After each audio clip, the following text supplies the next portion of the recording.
ಇನ್ನು ಮುಂದೆ ನಿಮ್ಮ ನೆಚ್ಚಿನ ಧಾರಾವಾಹಿಗಳ ಫುಲ್ ಎಪಿಸೋಡ್ಗಳು ಸನ್ ನೆಕ್ಸ್ಟ್ ಆಪ್ ನಲ್ಲಿ ಮಾತ್ರ.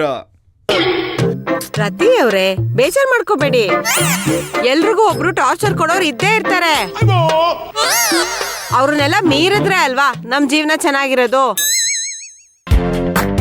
ಹಾ, ಹೌದೌದು. ಕೆಲವರು ಮಾಡೋದೆಲ್ಲ ಅನಾಚಾರ, ಮನೆ ಮುಂದೆ ಬೃಂದಾವನ ಅನ್ನೋ ತರನೂ ಇರ್ತಾರೆ. ಅವ್ರು ಮಾಡಿದ್ದೇನೋ ಗೊತ್ತಾಗಲ್ಲ, ಬೇರೆಯವ್ರು ಮಾಡಿದ್ದು ತಟ್ ಅಂತ ಕಂಡು ಹಿಡಿದು ಬಿಡ್ತಾರೆ. ಅಯ್ಯೋ ಸೀತಮ್ಮ, ಯಾಕೆ ಇಷ್ಟೊಂದು ಕೋಪ ಮಾಡ್ಕೋತಾ ಇದ್ದೀರಾ? ಸ್ವಲ್ಪ ಕೂಲ್ ಆಗಿರಿ. ನೀವಿನ್ನು ನಿಮ್ ಮಗನ್ ಮದ್ವೆ ನೋಡ್ಬೇಕು. ಈ ತರ ಕೂಗಾಡ್ತಿದ್ರೆ ಮದ್ವೆಗ್ ಮುಂಚೆನೆ ಹೊಗೆ ಹಾಕಿಸ್ಕೊಂಡ್ಬಿಡ್ತೀರಾ. ಅತ್ತೆ, ನೀವು ಹೊಗೆ ಹಾಕಿಸ್ಕೋತೀರಾ? ನೀನೇನು ಯೋಚನೆ ಮಾಡ್ಬೇಡಮ್ಮ, ನಾನು ಅಷ್ಟು ಬೇಗ ಸಾಯೋಳಲ್ಲ. ನನ್ ಮಗನ್ ಮದುವೆ ಮಾಡಿ ಅವನ್ ಮಗನ್ ಎತ್ತಿ ಆಡ್ಸಿದ್ಮೇಲೆನೆ ಸಾಯೋದು. ಇವ್ರು ಸಾಯ್ತಾರೆ ಅಂದಷ್ಟು ನನ್ನ ಆಯಸ್ಸು ಹೆಚ್ಚಾಗ್ತಾನೇ ಹೋಗತ್ತೆ.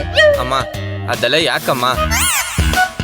ಮೊದ್ಲು ರತಿಗೆ ಸಮಾಧಾನ ಮಾಡು. ಬೇಡ ಬೇಡ ಬೇಡ, ನಾನು ರತಿನ ಹೊರಗಡೆ ಕರ್ಕೊಂಡೋಗಿ ತಿರ್ಗಾಡಿಸ್ಕೊಂಡ್ ಬರ್ತೀನಿ.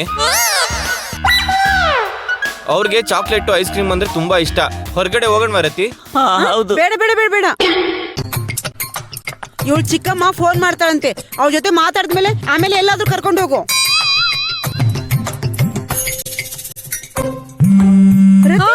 ಏನಾಗ್ತಿದ್ಯಮ್ಮ?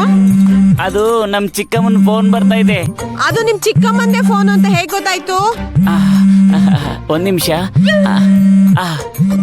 ಅದು ಬೇರೆಯವ್ರ ಫೋನ್ ಬಂದ್ರೆ ರಿಂಗ್ ಆಗುತ್ತೆ, ನಮ್ ಚಿಕ್ಕಮ್ಮನ ಫೋನ್ ಬಂದ್ರೆ ವೈಬ್ರೇಷನ್ ಆಗುತ್ತೆ. ಒಂದ್ ನಿಮಿಷ. ಹಲೋ, ಹೇಳೇ ರತಿ.